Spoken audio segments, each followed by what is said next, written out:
Phil was on a ship in Philadelphia. He was about to get off and go get a cheesesteak. Time for some lunch. Just as he started to get off, boom! The ship disappeared. Will Phil ever get his cheesesteak? Well, stay tuned. You're listening to Our Different Take, episode 27.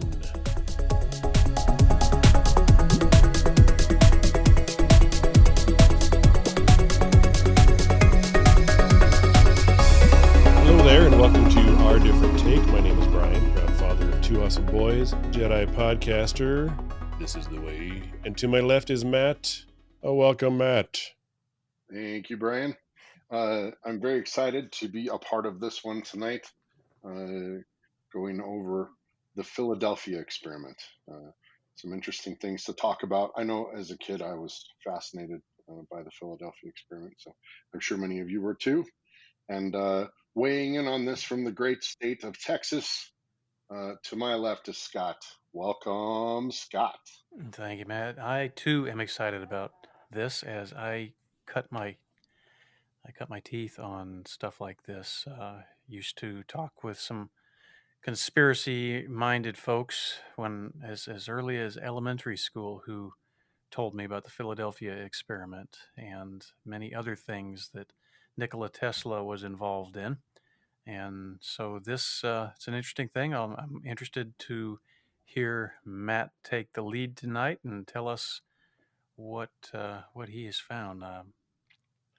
Okay, this episode we're going to be talking about the Philadelphia experiment.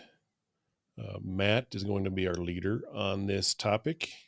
It should be pretty interesting. So take it away, Matt. Thank you. Thank you very much. So tonight, the Philadelphia experiment. My first exposure to the Philadelphia experiment was a movie in, I think, 1984. It came out. I don't know if you guys saw it. I thought every boy saw that movie. I thought it was awesome. I got it on VHS and I watched it many times at my house during sleepovers and stuff like that. I thought it was pretty cool, and it always fascinated me. I've not seen it, but apparently it was remade in 2012 as well. I did not see that. I just saw the original Hollywood version, which was, as a child, it was super interesting and a little bit terrifying, to be honest. And I was always interested in the Philadelphia experiment. I'm a little disappointed with what I found, to be honest. I was hoping to find more real dark conspiracies in this one, and I didn't really find what I was looking for, but I do have a lot of interesting information. The Philadelphia experiment, allegedly conducted in October of 1943, the USS Eldridge, which is a destroyer escort, I believe, and it was the whole ship was wired up, and what they were trying to do, allegedly, was to make it invisible to radar, is my understanding. And they electrified, in the movie, they electrified the ship and it disappears and shows up in New York. But everything that I can find on this one says that the real tale of the Philadelphia experiment as we know it sort of came out in the mid 50s. And it came out, it coincided with the release of a couple of sci-fi books, which kind of takes away from its credibility a little bit. There were several people that said they were witness to the Philadelphia experiment, and there are, I guess, some vets that have passed away now. I saw on the History Channel many years ago interviews with some guys that said they were part of the Philadelphia experiment. The crazy thing about the stories about it are that the ship was reported to have disappeared from radar and then literally disappeared.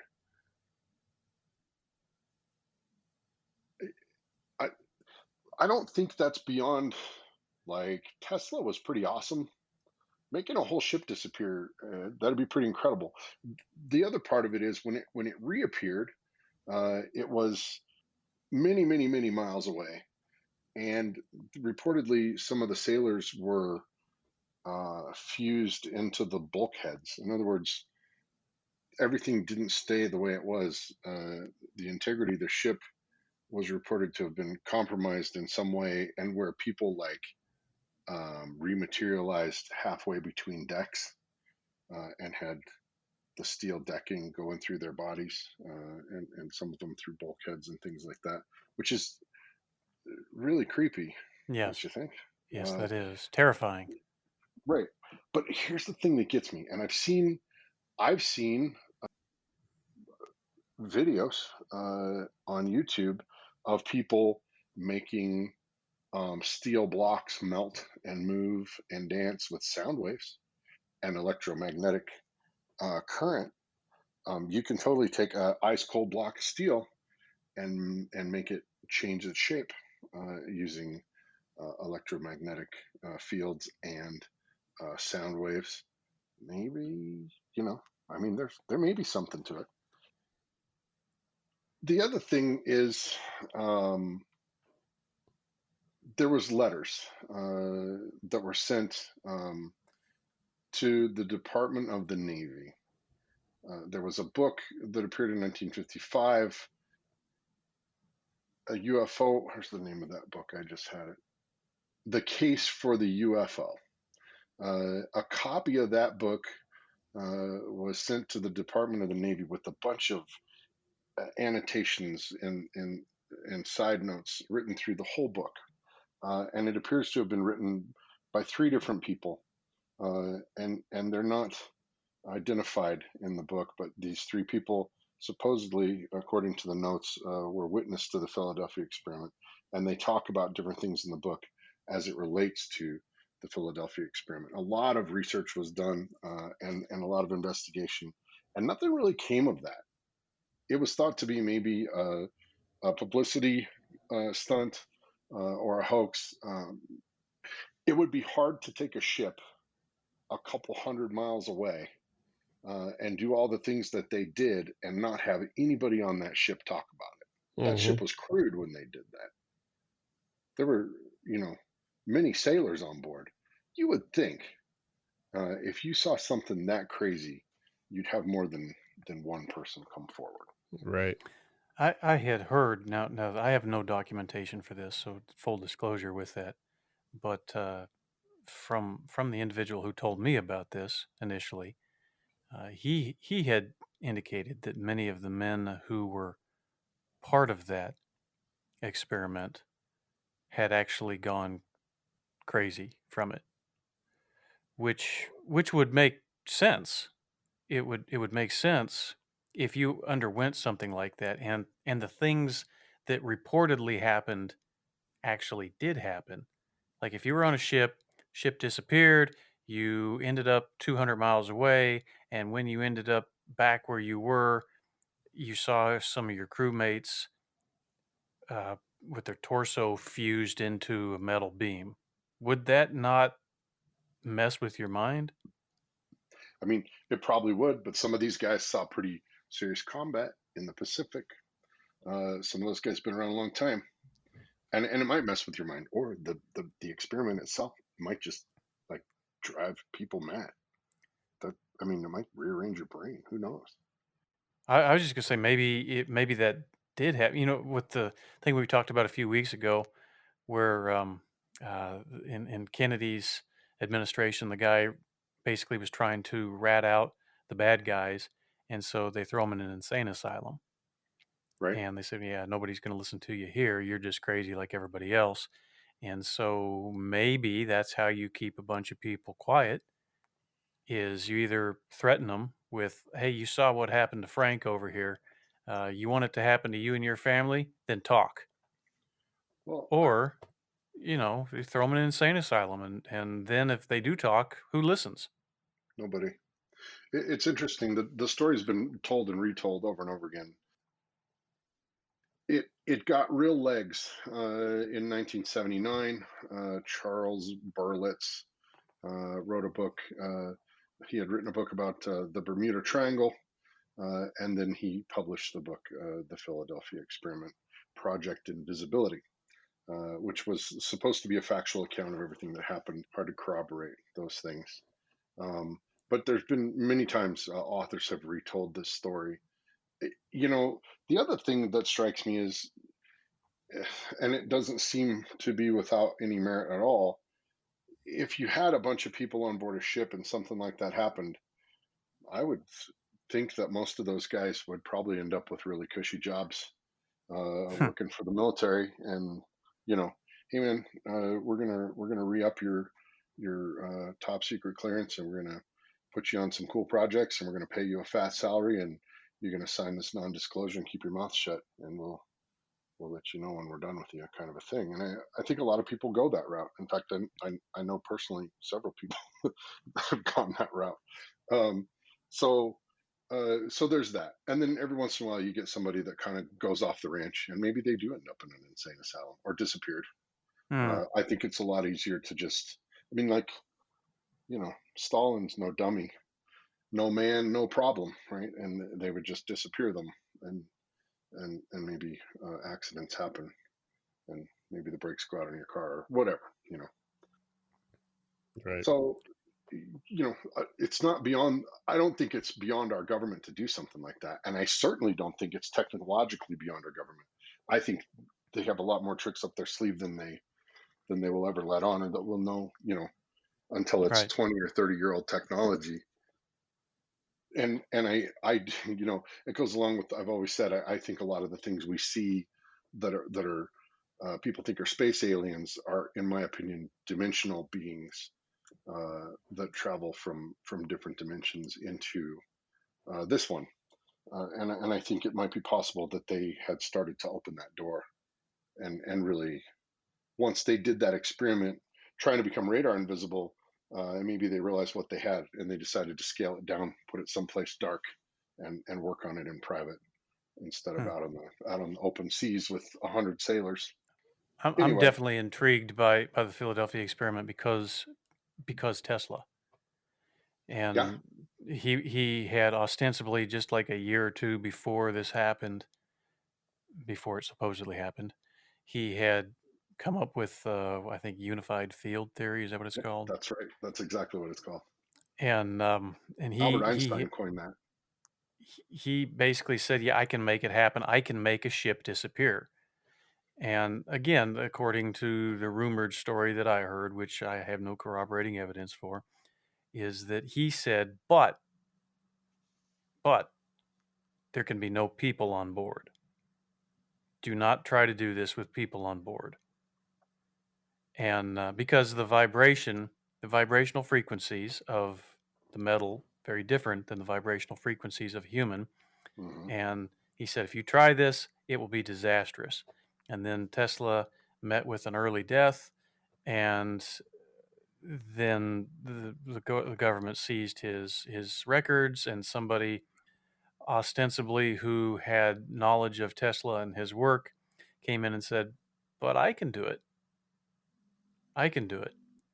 And this is where the disaster occurred, because he said, yeah, I believe that it can happen, and it could happen, but then they didn't do what Tesla said to avoid, and that was met with disaster. Now, again, no corroborating evidence on any of this other than just you know, reports from reports, and um, but it makes sense.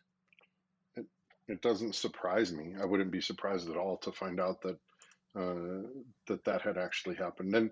And as we all know, like Tesla, man, he is a next level genius. You know, Right. his grasp of things was far beyond nearly everyone, except maybe Albert Einstein. So Well, and Tesla thought Einstein was an idiot. yeah, there's a different version of the story that proposes the researchers were preparing magnetic and gravitational measurements of the seafloor to detect anomalies, supposedly based on Einstein's attempts to understand gravity. In that version, there's also secret experiments in Nazi Germany to find anti-gravity. There's a bunch of different things that interrelate with the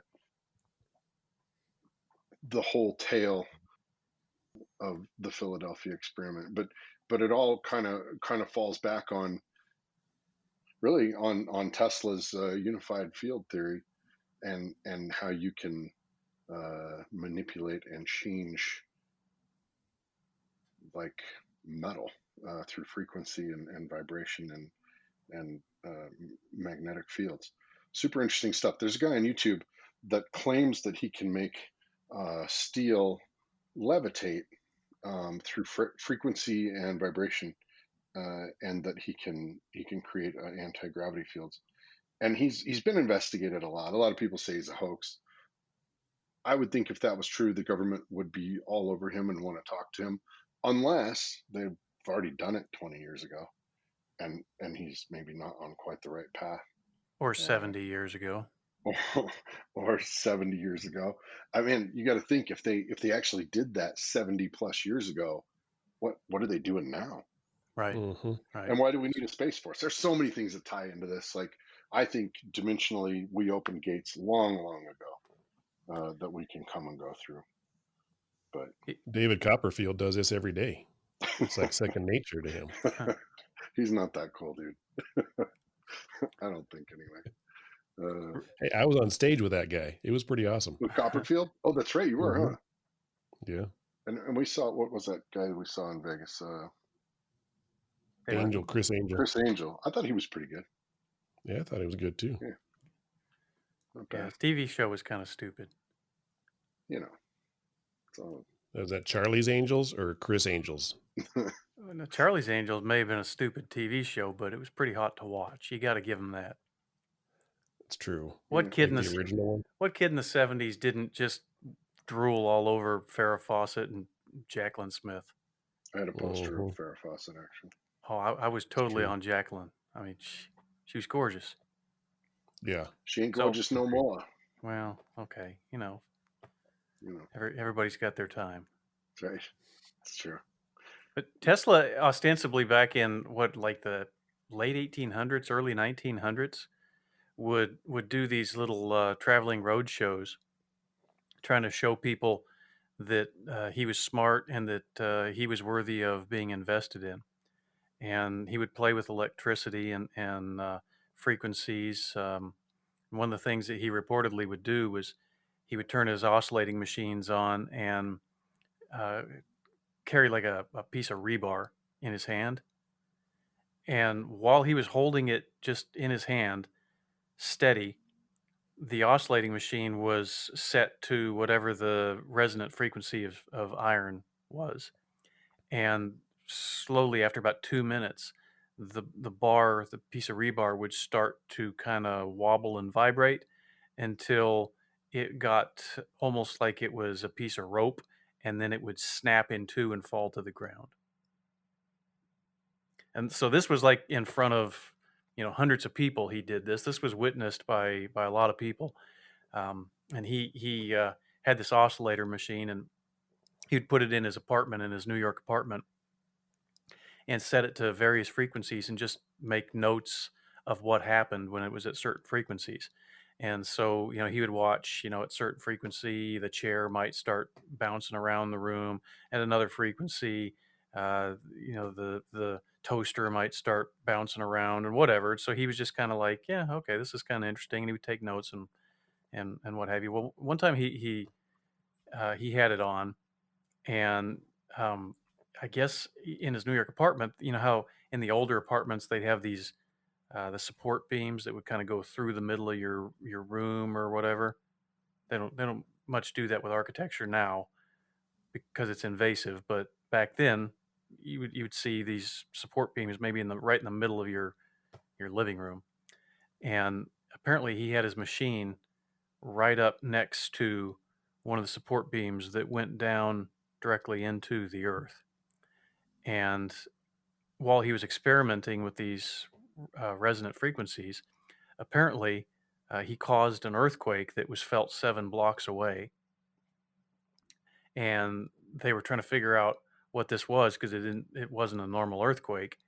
And somebody was like, "It's that damn Tesla." And so they sent the cops after him, and he finally realized that what was causing this earthquake was him. And so he's like, "Oh my God, what do I do? What do I do?" And he took a sledgehammer and destroyed his oscillating machine right before the cops got there and knocked on the door. And he's like, "Oh yeah, sorry guys, good to see you. And you've just missed my experiment today, but come on back tomorrow and I'll have another one for you. Have a nice day." And so if a guy can do something like that, and he claims um, that he can make a ship disappear, uh, yeah, Maybe he can. maybe he And can. and what's interesting to me is, you think about all the things that tie into that. Well, if back then they could come up with a resonant frequency to make something gigantic like that disappear, what could you do if you had the knowledge and some supercomputers and you could calculate the resonant frequency for anything? A duck, a boat, a person, whatever. You could send them wherever you wanted to send them. So it goes both ways. Like there, I mean, you could postulate on it and really daydream about it, and there's all kinds of amazing things that you could think of. But it's hard to find anybody that'll corroborate it. The There was a reunion of Navy vets who sailed aboard the Eldridge in '99, April of 1999. They all claimed that the ship had never made port in Philadelphia the whole time they were on it, and a lot of these guys were serving at that time. Further evidence shows that the log of the USS Eldridge put them far, far away from Philadelphia on the date in question, or anywhere near the date in question. And it's all available on microfilm. Now that's easy enough to fake, of course. Right. But you get all those old guys together talking. You would think somebody might be like, "Hey man, I might have been there." But all of them say they weren't. Now that doesn't mean that the Navy's not capable of putting a different name on a different ship and doing experiments with it. And sure they are, but the real USS Eldridge, those guys say that they weren't there. Huh. So fair enough. The Navy claims that they were doing a lot of experiments back then in 1943, and they were trying to map the seafloor, which actually it sounds like absolute bullshit uh, from the Navy. To they were doing something with powerful magnets and trying to degauss the magnets. Which I think you guys ever heard of degaussing a TV screen? No. Back in the day, like old TV tubes would get magnetized. As a kid, my dad about kicked my ass because I put a big magnet up to the TV screen, and it made a big black mark on the TV screen. It wouldn't go away, and the only way to fix it was to degauss it. And you take a big coil, a magnetic coil, and you pass it over the front of the TV several times, and it kind of scatters the magnetic field on the TV, and it brings the picture back. Hmm. And they claimed that they were trying to degauss a giant coil they were using on a ship, and trying to make a ship radar invisible wasn't part of their plan. They were looking for undersea mines and things like that, which also you can use electromagnetic fields for detecting mines and torpedoes and bombs in the water and things like that. And that's what they claimed they were doing. Huh. The story itself was always so interesting to me as a kid. And of course, Hollywood, there's beautiful women in that movie and tons of action and really cool stuff. And as a kid, I always believed it. Like I always just believed that was a real thing. Sure. And maybe it was really. None of Tesla's notes were ever found, were they? It all went away, didn't it? Well, no, they found some of them, and so I think that a lot of them sit in. There's a Tesla museum over in where was he from? Czechoslovakia. Where was he from? I don't know. I can't remember right now. Some Eastern European country, and they have his notes, but not all of them. Right. Now, Not I all heard of the them. government came in as soon as he died Yes. and gutted his office and took everything they could find. They used some really weird, never used before authorization to do it. Something like some agency that really didn't have the authority to do what they were doing did it. And then they What's that said, sound like? yeah, they Huh. said that they took all of the paperwork and they just put it in a bunch of barrels and left it in a basement, and nothing ever happened with it. But of course, baloney. A I, guy that I that guarantee had you people were pouring over that. yeah, you got to know it. The guy had what? How many? 115 patents, something like that. Crazy amount of patents, and you're not going to have that amount of knowledge and the kind of claims that he made, and then have everybody just kind of like, yeah, whatever, we don't care. Yeah, well, let's take all of the documents, but we're not even going to look at them. Nothing to see here. Right, right, Mhm. right. One of the greatest minds of the time. I would want those notes. Right. And probably, to be honest with you, they were probably smart to get those notes before other governments got those notes, if there was something amazing in there, and there probably was. It's One from other Croatia, thing by the that I thought was Croatia. interesting. Thank you. Oh, is yeah, that where he's from? Croatia. yeah. Got it. Another thing that I thought was interesting about the whole experiment. So the ship supposedly disappeared. It traveled 200 miles away. It sat for some time in view of people aboard the SS Andrew Furseth, I think Furseth is how they pronounced it. And then it vanished again, and then reappeared in Philadelphia, where it came from. I haven't heard anything about those sailors. I haven't heard about any interviews or anything like that. And also, they say that the ship lost 10 minutes, like it traveled backwards in time 10 minutes, Hmm. which is kind of interesting too. I don't know how you would know that, except that I'm sure they had instruments on board, and maybe if you were wearing a wristwatch or something. I wonder whatever happened to that ship, and Hmm. if you could go back and find DNA fused into the deck of that ship. It's probably a marine reef by now, but it would be interesting to see, wouldn't it? And maybe It would. I don't know how you get rid of that except to cut big holes out of the ship, you know. Right. Melt Uh, it down. yeah, yeah. Uh, Yeah. Can you imagine the task of getting that task if you were assigned to it to clean it up? who would do that? Yes. Yeah, Ugh. bad man. Ugh. Yeah. It's just ugh. Can't even think about that. Mm-mm. It's a bad deal. Horrible. I think the smell would get me. Just saying. But anyway, I think it opens up a lot of interesting conversations. I think there's tons of evidence to the contrary, but there's always that chance. And when it comes to government projects, anything that the government does that maybe has some fruit that could be used for defense or for wartime, and they're all over it, dude. They'll take great pains to hide and reproduce those experiments and try and get whatever they can. Because if we don't do it, somebody else will. I guess is the thinking, and I don't know if that's a good way to think or not, but but I think it's interesting. I mean, that's not the first time Americans have thought that because, well, I mean, we already talked about how we recruited the Nazis for our own space program Right. to Yeah. keep other countries from doing it. Yep. So if we drop down to that level, you know, this is not quite to that level of bringing Nazis in Right. where they can retire in peace from working in the U.S. Well, I'm kind of torn about that.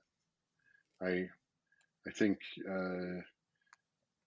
tough times make strange bedfellows, and if you gotta get ahead in the space race, and national security is at stake. We did end up at the top of the pile, and my life's probably a lot more comfortable because of it. So I don't really have any regrets for those decisions that were made.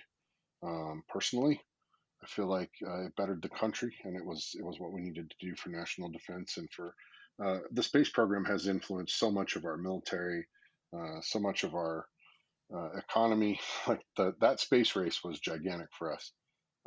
There's so many things that have come out that have gone our way because of what we've done with NASA and things like that, and with the military, for that matter. We kind of call the shots, and we're the most powerful kid on the block still, which does make it nice for us. But how you get there, I guess, you have to kind of weigh it out, you know. Hmm. Yeah, I Yeah. mean that's important. It's because if you don't weigh it out, then all of a sudden it's kind of the end justifies the means in all cases. Not all, only some, Yeah, and I but don't know who gets to decide that. It's right, really tough, man. exactly. Who gets to decide that? So Yeah, we're seeing that right now play out in the censorship debates. Right, yeah, some things are worthy of censorship and others are not. Well, where's the line, and who gets to decide? And it's tough. if you don't like the decision, who gets to appeal it? So now Hmm. you've because you've crossed the line and given them the power to do it once. Now they're almost expected. You've set a precedent. They're almost expected to do it, and now somebody makes that decision. Right. And so yeah, you start jacking with ethics because you feel like there's a good reason to do it, and next thing I mean, oh well, and now we've set a precedent, and now we got to do it here and there, and Well, I think what was that, Operation Paperclip? Is that correct? yeah, Paperclip, yeah. Hmm. yes, I Correct. think in Operation Paperclip there was some decent justification in that the Russians were picking up as many scientists as they could, and if we didn't take them, they would. And I think that really tipped the scales for a lot of people, because if the Russians got them, there was a serious race coming, and it might have been them and not us, you know. I just have a hard time justifying that where those guys retire in the US while they killed thousands and thousands of people in Well, horrible ways. well, not all of those guys were death camp Nazis. You know, a lot of them were coerced into the party, because of what they knew, and even what was it? I was reading Einstein, Podolsky, and Rosen, I think was the book, about the lives of those three scientists. And at the time, a lot of them were coerced into the party just because, man, that's where they were at the time. That's where they lived over in Europe. And you're either part of the party or you can go to a camp and die, or, or worse. They just took the job that was handed to them and tried to do it. I don't know that any of them were actually high enough in the echelons to make a call on whether somebody lived or died in a death camp, or how many or any of them had a hand in any of that. So many people that were part of the Nazi Party did not have a hand in that. According to a documentary I saw, though, on National Geographic, I mean, there wasn't a ton of them, but there was quite a few yeah. Of that of still the had a big scientists, hand in killing a lot of the Jews. There yeah, there were a few that were fairly notorious killers. Yeah. Certainly not all of them. right, yeah, tough call. And which ones at the time? Like, how do you know? Like, I guess you just make the best call you can. But I'm sure it would have been better if we'd have sent all the vicious killers over to Russia. Those guys all got what they deserved, for sure. Hmm. Not a great place to live during the Cold War. No. But I don't know. I mean, we brought over a ton of them. I don't know how many of them were actually Nazi war criminals. And really, it's interesting to me that if we brought those guys over, I'm surprised the Israelis didn't come knocking for those guys at some point. If they were notorious death camp guys, didn't the Jewish state hunt those guys relentlessly for years? Yeah, I think so. Yeah. Killed quite a few of them. Yeah, and rightly so. They would just show up Yep. and kill them. Yep. I think Absolutely. that's nothing wrong with that, man. The world's a better place. Yep. But Agreed. anyway, therein is the tale of the Philadelphia experiment. I was a little disappointed. I was hoping there was a lot more corroborating evidence on this one. Yeah, I this would one seems a say little weak. it does seem a little weak to me, although really cool. I don't doubt that the experiments took place. I kind of am doubting the time travel and the giant ship moving 200 miles. Why 200 miles? Really weird. There was a ship that was docked alongside the Eldridge, at least in 1943, called the Ingstrom. I think that's how you say it, USS Ingstrom. There was a veteran who served on board of that, and he said that he suggested that the boat might have traveled from Philly to Norfolk in a single day by a way, the Chesapeake and Delaware Canal, where merchant ships couldn't use that, only naval vessels. That channel was kept quiet. As he said, German submarines had really just tore that place apart along the East Coast in this operation called Operation Drumbeat. And military ships couldn't protect themselves, so they decided to use these canals to move secretly from Philly to Norfolk. So he was saying it's possible that a ship could have taken this channel that no one knew about up and back in the time that they think that the ship disappeared and reappeared there. Take that for what you want, but that's one explanation Well, that that's pretty interesting. it could have happened. Well, something happened, but I don't know that it was time travel, unfortunately. Maybe. Who can say? Yeah, too bad. Yes, yes. That does it for me. Too bad. So sad. Oh, dear. Did you have anything else you wanted to add, Scott? I think all of this stuff is interesting. The whole thing about most conspiracies is that there's, by definition, not a lot of corroborating evidence. So, it makes it harder to believe if there's not, but that doesn't mean it didn't happen. And, things can be falsified. I certainly believe that. There's lots of secrets, and I think that the top secret stuff that we have would blow anybody's mind. I just believe that, and I don't know anybody who doesn't believe that that the government has top secret stuff. Yep. Everybody, I think, pretty much believes that. They just don't know what it is. So, how long have we had it, and how well have they kept it secret? Where is it? All of that stuff. We don't know. So it's interesting to talk about stuff like this. If there's people that said it, I certainly think that they deserve to be heard. Whether or not they're believed may be a different story, but I definitely think people deserve to be heard, and certainly don't buy the explanation that just because somebody's in an insane asylum that they're actually insane. Maybe they are. Maybe they're making stuff up in their heads, but I wouldn't be so quick to pass that judgment on some of these interesting stories.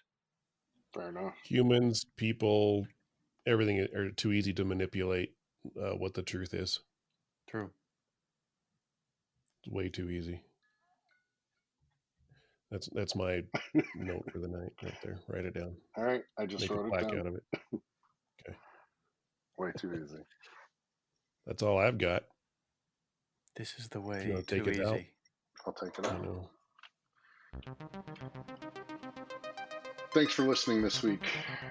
We are now heard in over 28 countries. We can't say how thankful we are, and we love all of our listeners. Please call our voicemail line at 970-343-4594 to submit questions or comments, and you might just hear your voice on the air. Go to ourdifferenttake.com and our Facebook page group called ODT Nation.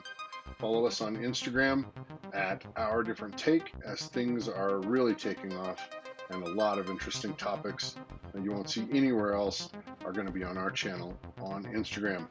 Please send us your comments, suggestions, complaints, or questions to show@ourdifferenttake.com. We are over 200 strong, and our goal is to get to 400 by March.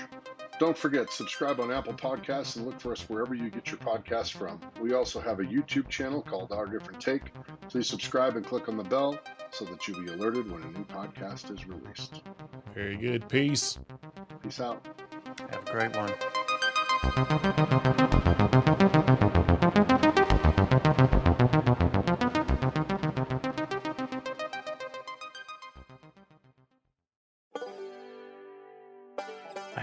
I had tacos tonight, Taco Casa. Taco Casa. House of Tacos, I think is what that is. Guys, time out. I got to step away from Mike just real fast. As Brian receives his package from the FedEx man and he sends him on his way, urging him to drive safely, we take a breathe, a little moment of solitude. Sorry, that was dinner being delivered. And now he returns. And I appreciated your drive safe admonition,